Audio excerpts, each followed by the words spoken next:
Hola, bienvenidos a nuestro diálogo semanal con Helga Sepp-LaRouche, fundadora del Instituto Schiller e impulsadora de la campaña mundial a favor de una nueva arquitectura de seguridad y desarrollo. Hoy es 10 de junio de 2026 y nos encontramos en medio de una situación estratégica increíblemente frenética, con acciones peligrosas por parte de quienes intentan mantener un sistema imperial colapsado mediante la guerra y las amenazas, que compite con un impulso organizativo del BRICS y las naciones del sur global por un nuevo paradigma. Si tienen preguntas a Helga, envíenlas a questions@chileninstitute.org. Helga, comencemos con las medidas de la mayoría global, con el presidente Putin a la vanguardia. El Foro Económico Internacional de San Petersburgo reunió a más de 20,000 delegados de 120 países e incluso más países que esos. Antes de su inauguración, Ucrania atacó una refinería de petróleo en San Petersburgo y su usurpador de la presidencia, Zelensky, amenazó de manera directa a Putin. Está sucediendo lo que algunos llaman una escalada de represalias por parte de Ucrania, y los tres chiflados de Europa se reunieron en la residencia temporal de Starmer en Londres para discutir su compromiso inquebrantable de mantener a Ucrania en guerra con Rusia. ¿Cuál es la situación actual de esta guerra en Ucrania? Bueno, como bien dices, esta carta, la llamada Carta Abierta de Zelensky a Putin, fue una amenaza directa contra su vida. He leído la traducción de la carta y es muy distinta de lo que dicen los medios occidentales. Los medios occidentales presentaron esta carta como si, una vez más, la oferta de Zelensky para negociar hubiera sido rechazada por Putin, y eso demuestra muy claramente que Zelensky quiere la paz, pero que Putin es quien no quiere negociar. Pero si leen la carta, la verdad es todo lo contrario. La carta de principio a fin es básicamente un insulto tras otro, está llena de mentiras. Por ejemplo, dice que Putin solo estaría interesado en su propia seguridad si su residencia en Valdai y el desfile militar en Moscú fueran atacados. Entonces sí se preocuparía. Quiero decir, esto simplemente es tan retorcido. Se comprende totalmente que Putin rechace por completo esta carta porque dice que no tiene contenido. Y el tema no es tener un alto al fuego de un par de semanas, sino que el tema es lograr una solución permanente a esta crisis. Y en cuanto a eso, no hay absolutamente nada en la carta de Zelensky, y creo que todo esto es extremadamente preocupante porque a medida que esta guerra se prolonga, la voluntad de la coalición de los dispuestos de seguir impulsando esta guerra, a pesar del hecho de que, si escuchan, quiero decir, estoy tratando de tener una imagen objetiva. Así que estoy leyendo lo que dicen algunos generales alemanes, como el ex general Kujat, el ex general Bad, el asesor de la señora Merkel, y lo que dice John Mearsheimer, a quien desde luego no se le puede acusar de ser simpatizante de Putin ni de ser izquierdista. Quiero decir, Mearsheimer es un realista, así que estoy escuchando a todas estas personas diferentes y tratando de informarme sobre la situación en sí. Y no hay duda de que hay una carnicería increíble. Cuanto más se prolonga esta guerra, más se destruye Ucrania, y la pregunta es, ¿será un país viable cuando todo esto termine? Y por lo tanto, la intención de Occidente o de la coalición de los dispuestos de mantener la guerra es simplemente una imprudencia total.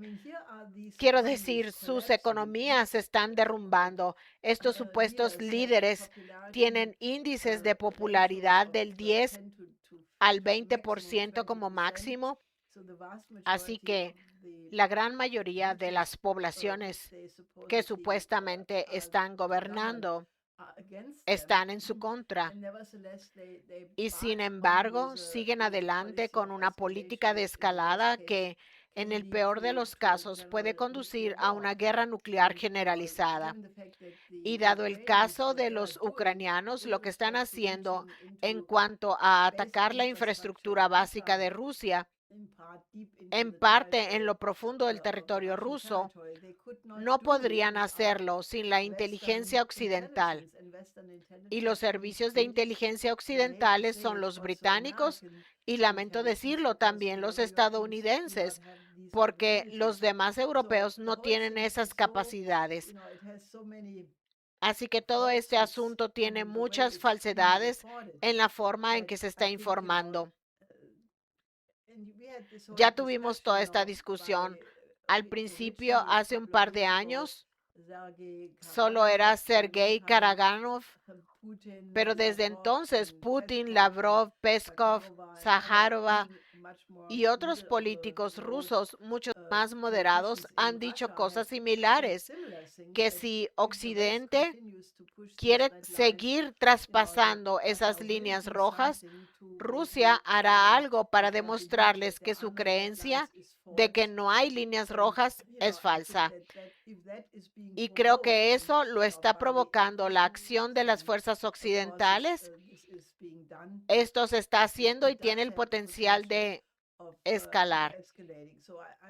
Yo digo que esta histeria bélica que se está impulsando en Occidente, en los medios de comunicación alemanes, por la Comisión de la Unión Europea y de los 3 líderes de la coalición de los dispuestos, es muy destructiva y podría convertirse rápidamente en una profecía autocumplida, lo que llevaría a una gran guerra entre la OTAN y Rusia, en cuyo caso Alemania sería completamente eliminada. Y debo decir que, aunque normalmente aprecio lo que dice y hace Scott Ritter, creo que se pasó completamente de la raya cuando estuvo en Moscú hace poco pidiendo que se bombardeara Europa. Creo que debería recordar que hay personas como yo, como tú y muchas otras personas razonables en Europa que no merecen ser bombardeadas. Pero deberíamos unirnos e intentar pensar qué se puede hacer para revertir esto.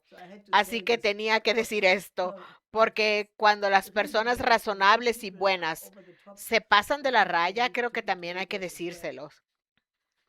Bueno, volveremos a Europa en unos minutos porque allí están sucediendo muchas más cosas. Pero veamos ahora el otro punto candente, la crisis en el suroeste de Asia, que está siguiendo una trayectoria similar de escalada. Durante el fin de semana, Israel siguió violando el alto al fuego con Líbano, a pesar de las órdenes del presidente Trump a Netanyahu, por lo que Irán lanzó ataques en el norte de Israel para tomar represalias por los ataques contra Líbano y también contra los estados del Golfo. Y ahora vemos que Trump inició un ataque contra Irán, incluso mientras dice que pronto tendremos paz allí. Y luego nuevamente esta tarde hubo informes de que Irán atacó instalaciones en Bahrein, Kuwait y Jordania, que eran ubicaciones de las bases estadounidenses. Esto se está volviendo extremadamente peligroso y me pregunto de dónde saca Trump que dice que la paz está en camino.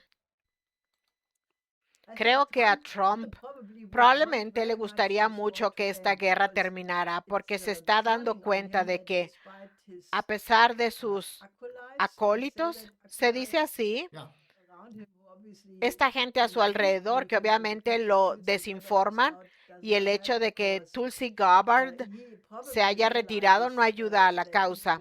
Probablemente se da cuenta de que esta guerra es un desastre para él, para los republicanos y para las próximas elecciones de mitad de periodo en el terreno. Así que probablemente en lo más profundo de su corazón quiere poner fin a esta guerra, pero obviamente no está dispuesto a hacer lo único que realmente pondría fin a la guerra, que es dejar de apoyar a Israel en sus ataques. Todo el mundo sabe que sin Estados Unidos, Israel no duraría ni un minuto. Por eso es tan importante el apoyo de Estados Unidos a Israel. Ahora bien, ¿por qué Trump no lo hace? Obviamente, eso significaría que tendría que declarar su independencia, no de los británicos, eso es otro tema, sino de los magnates de quienes financiaron su campaña. Es evidente que no está dispuesto a hacerlo. Por eso, este conflicto se está prolongando. El sufrimiento de la gente en Líbano se acerca mucho al de la gente en Gaza. La población está huyendo, no tienen a dónde ir, no tienen refugios. Es increíble lo que está pasando en Líbano en este momento. Yo diría que cuanto más se prolongue esta guerra, más graves serán los efectos sobre la economía mundial, el suministro de todo tipo de productos, no solo el petróleo y la energía en general, sino también los fertilizantes y muchas tierras raras, así como muchos otros aspectos de la cadena de suministros.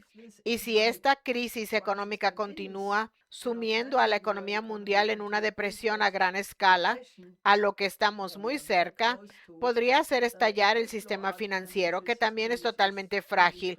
En cuanto a las consecuencias que esto tendría en términos de escalada estratégica, solo cabe especular.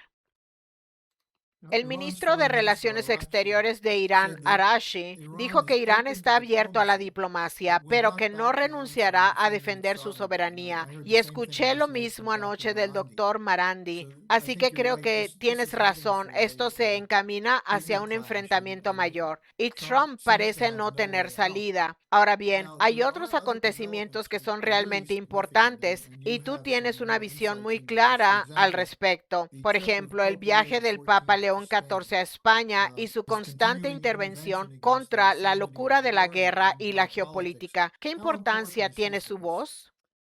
Bueno, creo que en este momento es la voz más importante del planeta. Y eso no resta importancia al poderío económico de China como factor material. Escuché el discurso, o mejor dicho, los discursos que pronunció en España y fueron realmente contundentes. Y en todo momento criticó y atacó el belicismo de quienes están dispuestos a sacrificar vidas solo para obtener beneficios en la industria bélica. Condenó rotundamente la idea de resolver cualquier conflicto mediante la guerra, defendió el valor de la vida humana, dijo que la cuestión más importante es ¿qué es la identidad humana? ¿Qué es un ser humano? Porque eso determina todo lo que se hace. Y eso es exactamente lo que mi difunto esposo, Lyndon LaRouche, solía decir siempre, porque la imagen del hombre es, bueno, si se tiene una imagen positiva del hombre, ese hombre en términos religiosos es imago viva Dei, la imagen viva de Dios, o que cada vida es sagrada y cada ser humano es una contribución increíble al desarrollo del universo. Es la creatividad del individuo la que encabeza la continua expansión y desarrollo del universo, porque la mente humana es el aspecto más desarrollado del universo. Por lo tanto, cuando el Papa pone esta imagen del hombre en primer plano, creo que es un llamado absoluto a todo el mundo. Quiero decir, hay 1.400 millones de católicos, pero el Papa es un líder religioso respetado mucho más allá del catolicismo. Se trata de todos los cristianos y de todas las religiones monoteístas, y diría que todas las fuerzas que tienen una exigencia moral respetan al Papa como una de las voces más importantes, sin duda alguna, en la situación actual. Por eso espero que, sobre todo, aquellos partidos que llevan la palabra cristiano en su nombre, como la CDU o la CSU en Alemania, escuchen al Papa. Pero yo puedo agregar que este Papa es especialmente importante en este momento y les aconsejo a todos los que están viendo esto ahora mismo que se tomen el tiempo de leer algunos de los discursos que dio en España, que los tomen en serio y que los hagan llegar a los líderes políticos, dado que él es mucho más sensato que todos esos autoproclamados líderes políticos. Solo puedo decir que necesitan escuchar su voz. Están escuchando a Helga Sepp-LaRouche. Este es nuestro diálogo semanal. Helga, publicaste una declaración en la que repudiaste el intento de Alemania de ser elegida para un mandato temporal de 2 años, el mandato rotatorio en el Consejo de Seguridad de la ONU. ¿Qué ha ocurrido y qué importancia tiene esto? En mi opinión, es un mensaje muy importante para que Alemania corrija su política exterior. Me refiero a que Annalena Baerbock no solo fue presidente de la Asamblea General de la ONU durante poco menos de un año, creo que su mandato expirará en septiembre, sino que estuvo allí varios meses y obviamente muchas de sus políticas anteriores como ministra de Asuntos Exteriores que repitió Johan Wadepool, el actual ministro de Asuntos Exteriores, fueron totalmente perjudiciales para los intereses alemanes, como la política de los verdes hacia el sur global. En términos más generales, el apoyo prácticamente incondicional de Alemania a lo que Israel está haciendo en Gaza, Cisjordania y ahora en Líbano le ha costado a Alemania no solo simpatía. Al fin y al cabo, hay una orden de detención dictada por la Corte Penal Internacional contra Netanyahu y el exministro de Defensa Gallant por una razón. Y al ponerse Alemania totalmente del lado de Israel, eso ha sido muy mal recibido por el sur global. Y llevo mucho tiempo diciendo en muchos contextos diferentes que si se analiza la situación estratégica, tal y como la hemos discutido antes, entre Estados Unidos y la OTAN por un lado y Rusia y China por otro, la situación está bastante deteriorada. No hay mucha iniciativa, no parece haber mucho margen para la energía libre y las nuevas iniciativas. Llevo muchos años diciendo que el único factor en la política mundial que podría marcar la diferencia y sería algo nuevo es si el sur global se uniera, porque si lo hicieran representarían a la mayoría global, que es el 85% de la especie humana.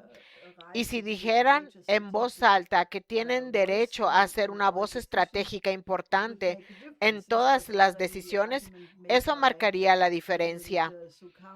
Este fue ya el argumento que hizo el presidente Sukarno y creo por el primer ministro Nehru en la conferencia de Bandung de 1955, donde dijeron que si alguna vez se llegara a una guerra nuclear, los países del sur global probablemente se verían afectados solo unas semanas más tarde, pero se verían afectados de todas formas y por eso ahora deberían alzar la voz porque la cuestión de la guerra y la paz es un asunto que concierne al sur global, tanto como a Europa o a Estados Unidos. Así que creo que lo que se puso de manifiesto en esa votación, en la que Portugal obtuvo 134 votos, es decir, 30 votos más que Alemania, bueno, creo que ese factor, dado que la presión en la ONU sigue surtiendo efecto, es decir, sabemos por muchas fuentes internas que se presiona a los países con la negociación de créditos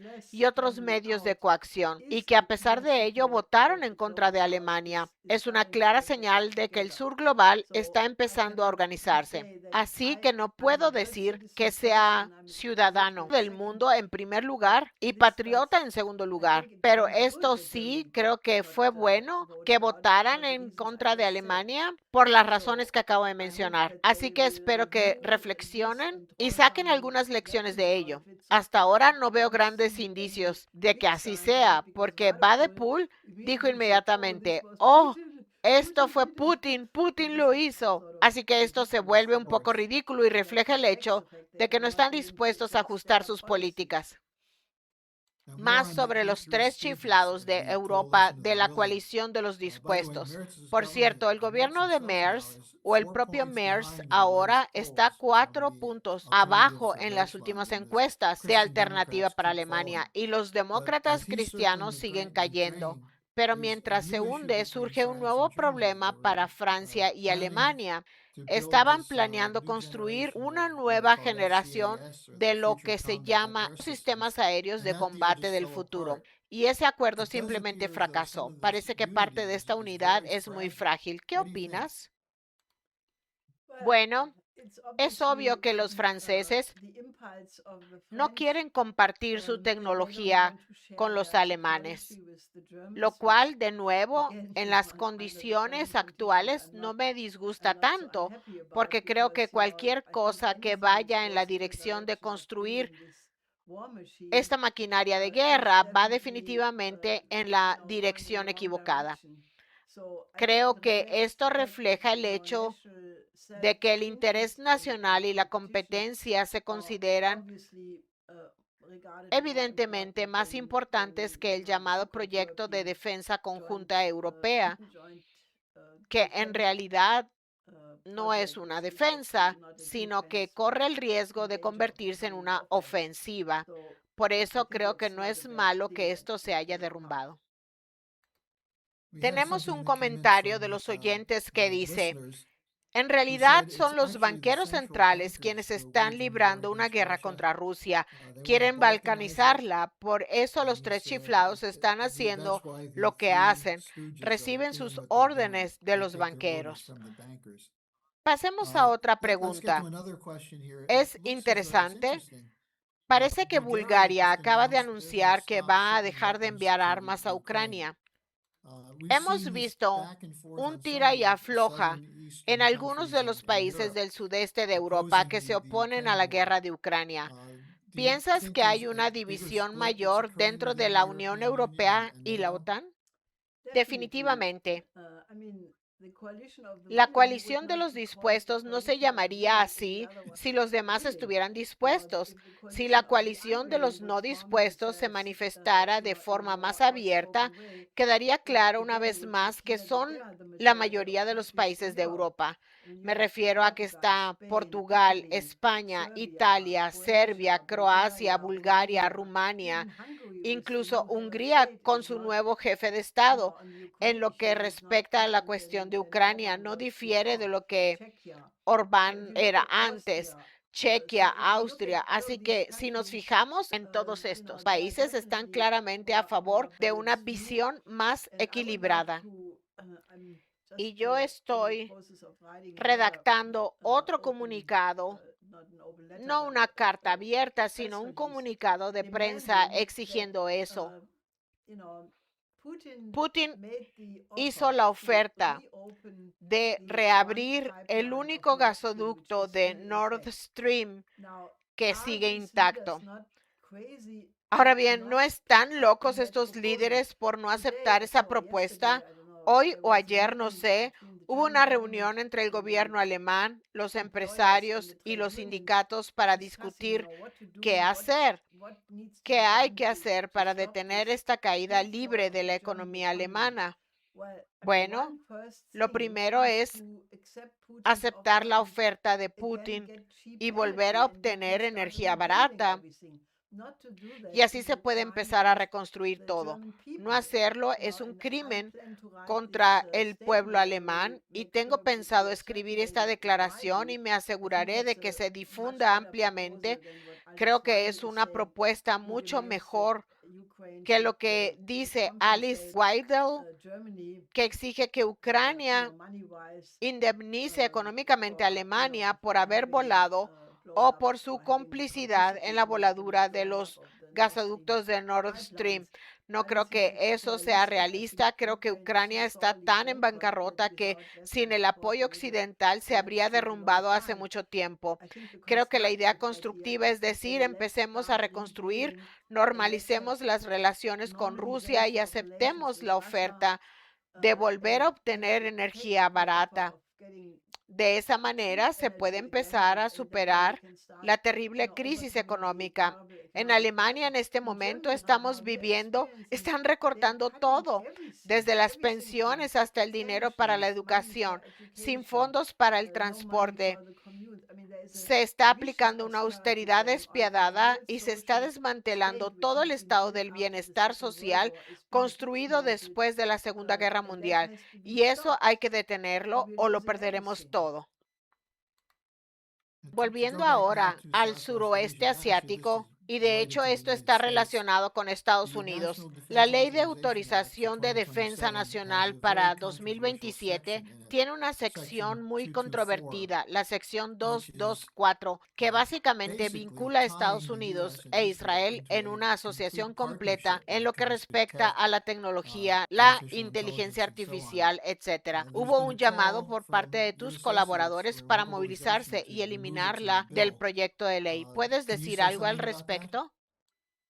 Sí, creo que esto es obviamente extremadamente importante porque si esta enmienda o este proyecto de ley se aprueban, se va a formalizar algo que ya ha tenido un alcance muy amplio, es decir, la influencia de la Mossad en la política estadounidense, pero se va a compartir por completo cualquier tecnología, cualquier avance científico, cualquier aplicación de la inteligencia artificial, y eso es una pesadilla.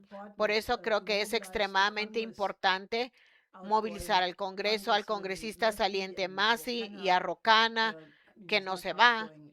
Se están movilizando al respecto y creo que es extremadamente importante que Diane Sare, que es una candidata independiente a la presidencia, asuma el liderazgo en esta situación, así como el candidato al Congreso José Vega y la alianza de candidatos independientes que están formando, porque Estados Unidos se encuentra en una crisis existencial. Hay muchos comentaristas que dicen que esta es la última fase de un imperio moribundo, pero espero que no sea así. Espero que podamos revivir a Estados Unidos, que hace 250 años era un faro de esperanza y un templo de la libertad. Por lo tanto, no tenemos intención de permitir que los británicos borren esa historia de la Revolución Americana, que es lo que el príncipe Carlos intentó hacer en su discurso ante las dos cámaras del Congreso cuando estuvo en Estados Unidos hace un par de semanas. Tenemos que revivir el espíritu de la Revolución Americana como república. Y creo que eso es lo que está en juego aquí, porque si se aprueba este proyecto de ley, no habría ninguna diferencia entre el Imperio Británico, Israel y Estados Unidos. Solo un par de comentarios más al respecto. Netanyahu dice que esto es algo positivo porque ahora Israel no tendrá que venir a pedir dinero y eso ayudará a Estados Unidos. Es porque entonces se quedarían con una parte del presupuesto de defensa de 1.5 billones de dólares. Así que por supuesto no tendrían que pedir dinero. Además, fue la clase de Epstein la que organizó todo. Formaba parte del trabajo de Epstein reunir, al igual que hizo Maxwell, a los servicios de inteligencia británicos, como acabas de decir, con los ejércitos estadounidense e israelí. Por lo tanto, Esta es una lucha importante que debemos librar. Lo otro es que tuve una entrevista muy interesante con el doctor Marandi de Irán y él sacó a relucir algo bastante importante al final de la entrevista sobre liberar a la religión judía de las garras del culto al sionismo y la importancia, por tanto, de una alianza ecuménica. Y estaba pensando en esto cuando hablabas de la intervención del Papa León XIV. Como siempre decía tu esposo, este tipo de relaciones ecuménicas serían naturales, pero que realmente se necesitaba algo que las mantuviera unidas. Y tu idea del Plan Oasis es en parte la misión de lo que sería la alianza ecuménica. ¿Puedes decir algo al respecto? Creo que el Papa, cuando estuvo en España, hizo una referencia repetida y muy contundente a Alfonso el Sabio.